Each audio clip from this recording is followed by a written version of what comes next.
Hi, y'all.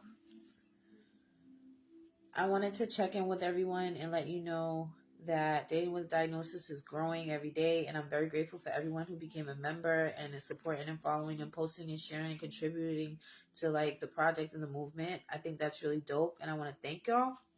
So, in this video, I want to talk about what is Dating with a Diagnosis. What is the Dating with a Diagnosis group about? Dating with a Diagnosis is a question. How does relationships affect your recovery? And do they affect your recovery in general?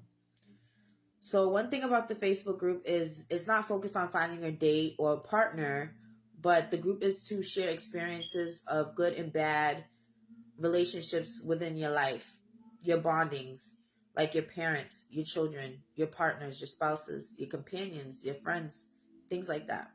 So in life, it's important to be somewhat societal, even if you have to refocus your energy on what that looks like for you. Some people can forgive their parents for hurt and traumas. Some people can forgive their spouses for hurt and traumas. Some people can forgive and stay, and some people can forgive and let go. So some things in the group, people may share about their experience with battling loneliness, not having a significant other or spouse, or the loss of a significant other or spouse, and how that affects them. Another thing we discussed in the group is different vlog posts and articles that are geared toward trauma information and about resources, and just to identify that we're not alone. It's created to influence self-realization and awareness, to identify ourselves separate from our illness in non-clinical language. Clinical language would be like, I feel depressed. But human language would be like, I feel sad, I feel unmotivated. Other ways to describe depression. Using human language is very important when expressing yourself when you have a diagnosis, because people can relate to sadness. People can relate to unmotivated, undriven moments, things like that. People can't always relate to the word depression. It's such a big word. It's clinical. It's what doctors use. And we want to be able to have people support us, allow us to be supported, and support ourselves by using human language. So instead of saying you have anxiety, you could say I'm scared or I'm worried or something like that in a human language. So that's what human language would be. We do that. We identify ourselves in our flaws and our strengths and our growth, so that we can foster better relationships around us. If you don't know yourself and you don't know what hurts you, what bothers you, what triggers you, welcome viewer, it can be like hard to have somebody help you. Put it this way: when you go to the doctor, you go to the doctor to receive help, and you go to the doctor to receive medication and treatment. The doctor does not know what is going on with you unless you tell them what your symptoms are. So you knowing your symptoms better advocates for you to get support in what you need treatment for. Does that make sense? So this is what Dating with a Diagnosis really is about. It's not just for people with mental health. It's for people with diabetes, with MS, with cancer, things like that are life altering. You want to surround yourself with people that can support you, and you want to understand what your symptoms are, and you want to understand what that means for you.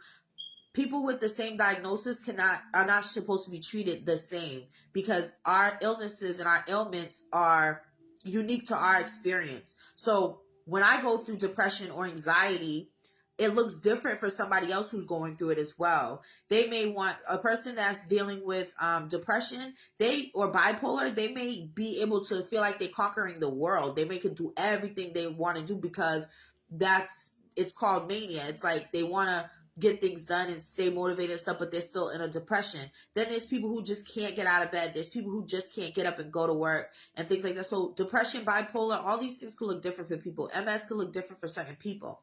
Okay?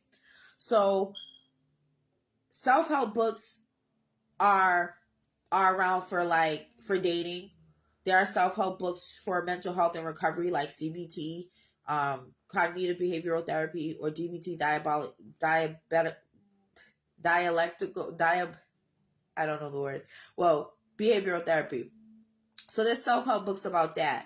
One thing I noticed in reading and doing my studies is that in the NAAA 12 steps 8, 9, and 10 express we should be socially adequate. So step 8 would be, we made a list of all persons we had harmed and became willing to make amends to them all. So that would be like taking a step back and holding yourself accountable for things that, you know, the wrongs that you've done, holding yourself accountable for your character defects and your character flaws. Step 9 was, we made direct amends to such people wherever possible, except when to do so would injure them or others. So that's step 9. So we want to make amends with these people. We want to rebuild our trust with them, rebuild our respect for them and with them. And that's part of it. Step 10 is, we continue to take personal inventory, and when we were wrong, promptly admitted it. So in recovery, there are steps that are geared toward, welcome viewer, geared toward or related to dating, to making amends socially and having a social stature about yourself. Even if you decide to not deal with these people from your past, because one thing, a stressor or a trigger for people in recovery with addiction could be people, places, and things. And when you go into your recovery, you try to stay away from these people, places, and things that are stressors for you or may influence you or enable you to use or go back into bad, toxic behavior. However, it is important that we make amends and identify where we was wrong and try to connect with these people on a respectful level. It's like getting closure. When you have when you're having a bad breakup, or when you felt abused by somebody or somebody abused you, you can either cut them off and not deal with them and not face the music at all, or some people would like to go back, revisit it, and get closure. That's really a personal choice. Recovery is a different experience for everyone, but dating with a diagnosis is definitely a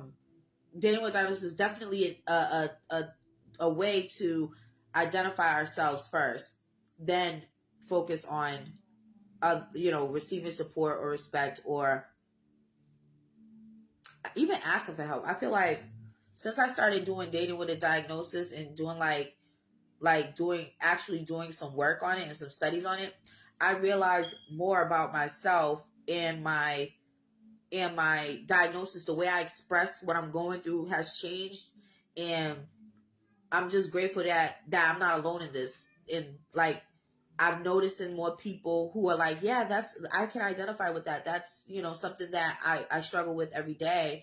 I have some friends that have MS and diabetes, and it's hard for them to want to go out on a date, or it's hard for them to want to be around their family because people just don't understand.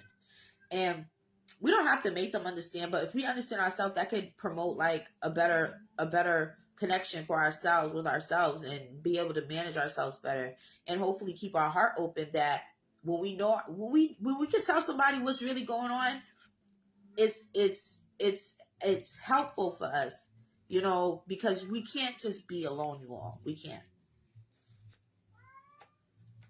So some stuff you will see in the group is we'll post funny memes about videos and reels from Facebook, articles from Psychology Today, YouTube, resources, jokes. People will post and share intimate parts of stuff. It's definitely a safe space. I haven't had any issues in the group with anyone being negative or being rude or disrespectful. Welcome viewer. So that's a plus. And the group has started last year, and we already have 175 members. So that's good. And we're just growing and growing and growing. And I want everyone to feel free to invite anybody who can connect with the process and connect with the project, connect with the group. I encourage you to invite others to join us, because you may not have a diagnosis of anything, but you may know someone. Your mom is struggling with cancer. You want to know how to support your mom. You want to know how to meet her needs and show her that you care about her and love her. So this is a perfect group for that. Things like that. So some things to look forward to with the diagnosis group is some workshop geared type of lives. I like to do lives. I don't really pre-record anything. I kind of use live to record stuff live. And I like that because it makes it more intimate, and I can speak from my heart and not sound automated and scripted. Excuse me. So one of the things I want to do is do more workshop geared, more structured moments for dating with a diagnosis. And I hope you guys continue to grow with us. I hope you guys continue to participate. And I'm very grateful. And I'm going to end this video now. I just wanted to share with you guys what Dating with a Diagnosis group was all about. All right? You're loved. Peace.